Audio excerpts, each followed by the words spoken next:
Welcome to Oceanside, the start of Raam 2013. Tune in as I bring you daily updates throughout the race.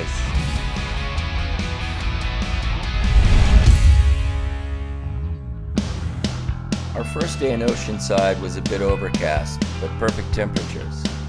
On our second day, the skies cleared just in time for us to sit down with several solo 2013 competitors, and we got their thoughts on the race. It's less than 2 days before the start, and you got to be super excited. I am. I'm super excited. We got the whole crew down here. Everything made it here safe, and everybody's on time. So, yeah, things are good. At this point, it's soaking up some beach and getting ready to get on the bikes.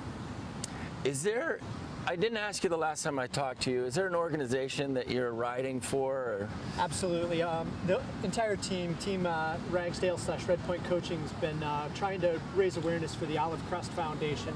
They're active in California, but they've also got a branch up in the Northwest, and it's a great organization that works to help underprivileged and neglected children, and yeah, we're really excited to help spread some awareness about that foundation.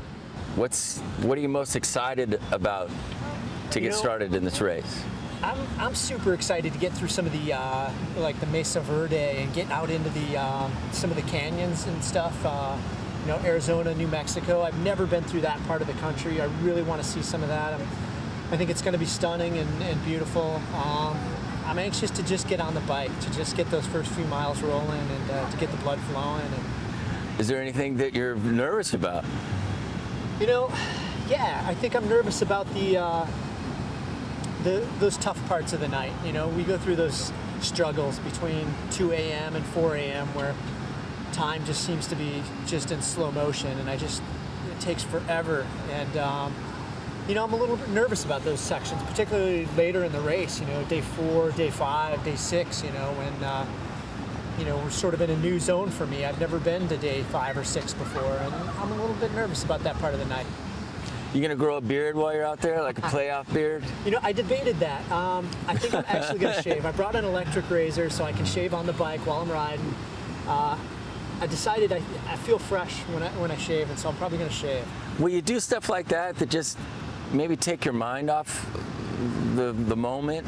Absolutely. You know, we're gonna have things that we scheduled throughout the day, you know, like I mentioned before, where I get updated on world news at a certain time of the day, and at another time of the day I'll get updated on other racers, you know, status updates for other guys in the race, and another point we'll read through emails from home and that kind of stuff. And you know, we'll put different things at different times of the day to help just for one thing, put it in a secular fashion on a daily basis versus trying to have one solid stream of race from point A to point B.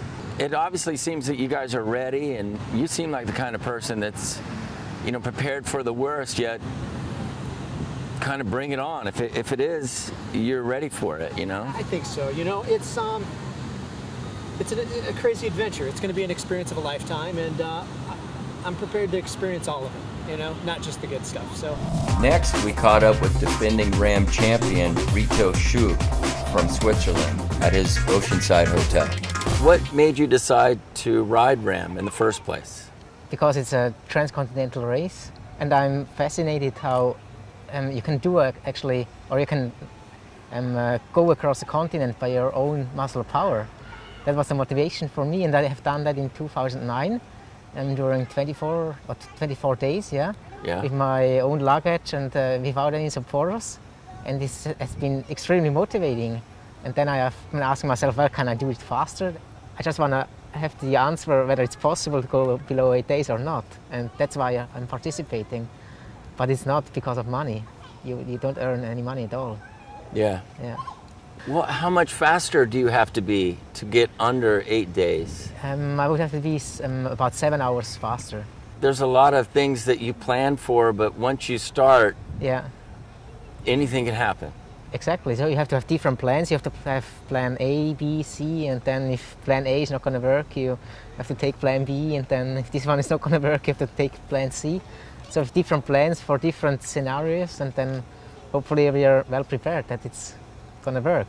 But of course you can't prepare for the weather, for the wind. So this is probably it's going to work this year. If it's not going to work, if the wind is really at the problem, why I can't reach this 8 days mark.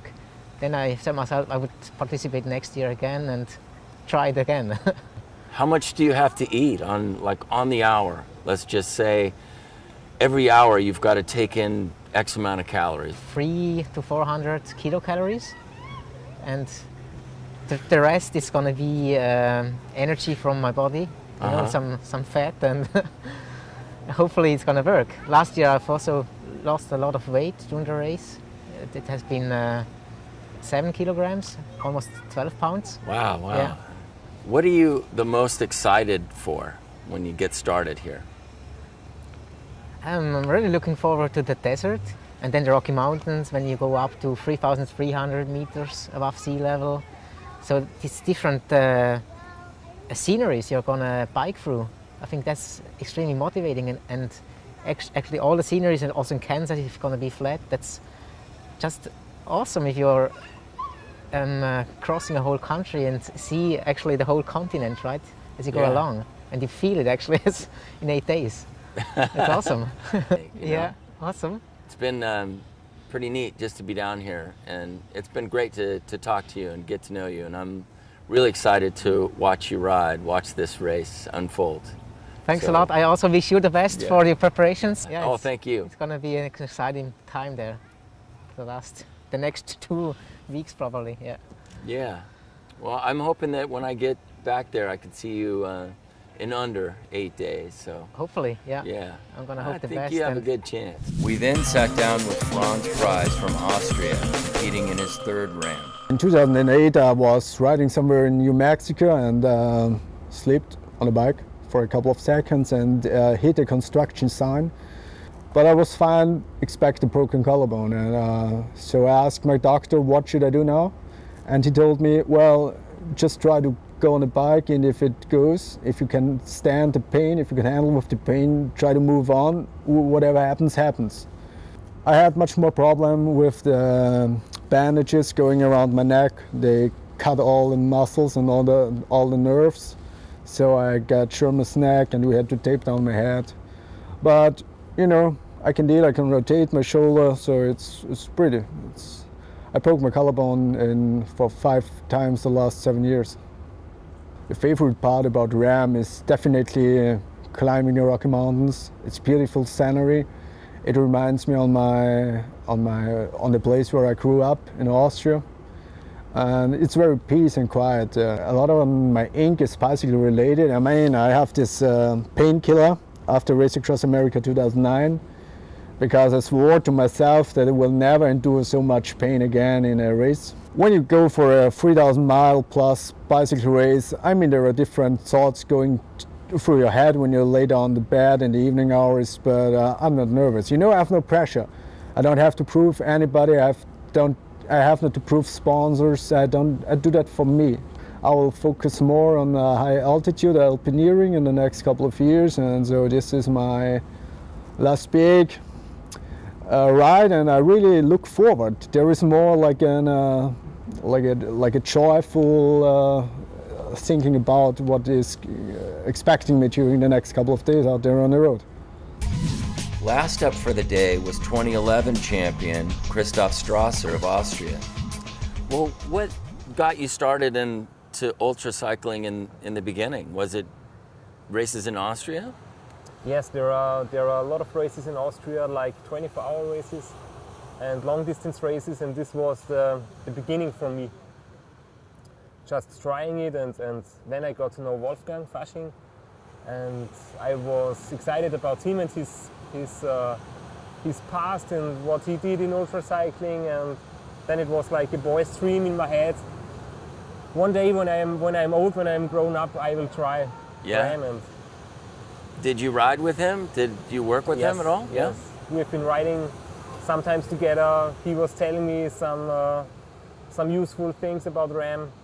He was helping me to get started, but in the end, when you reach a certain level, you have to try it on your own. You have to make your own decisions. You cannot have a lot of advice from other ones because everybody is different. Yeah. You have to find your own way how to do it.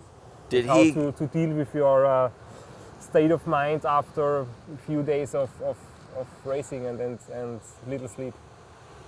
I saw that your car is covered with some organizations that you're raising funds for. What is that organization? This is the Lioness Child and Family Foundation. They are a charity. We have an agreement, so we are trying to raise awareness for this foundation. In 2011, when I was winning Raam, we had the winner's bike auction, and it brought 36,000 euros. Oh, and really? this is really a lot of money, Yeah. and this was spent on building a school, and I'm very proud of that because I can do what I like, I can do what I love, and on the other side I can help people. So this is just the perfect combination. So we're less than 2 days away from the start. Are you super excited to get started? I'm quite cool. I'm absolutely not nervous because, like I've told you in another interview, I was nervous before I came here. You have a lot of stuff to pack together, and when finally you arrive here in the USA, your bikes arrive safely, nothing is broken, your crew is here, so there is no reason to be nervous. I'm looking forward to the race. And your crew, they're obviously looking ready and happy. They look happy, so yeah. They are relaxing over there. They have been working for 8 hours now. They did all the cars, all the bikes, everything is ready, everything is done. And now we'll have a nice evening. Put some steaks on the grill and have a good time and relax. And we also try to discuss and talk about the race and about the tactics and strategy. So every one of us is very committed to the race, and we enjoy that. Thanks for tuning in. We'll be bringing you more from Raam preparations here in Oceanside tomorrow.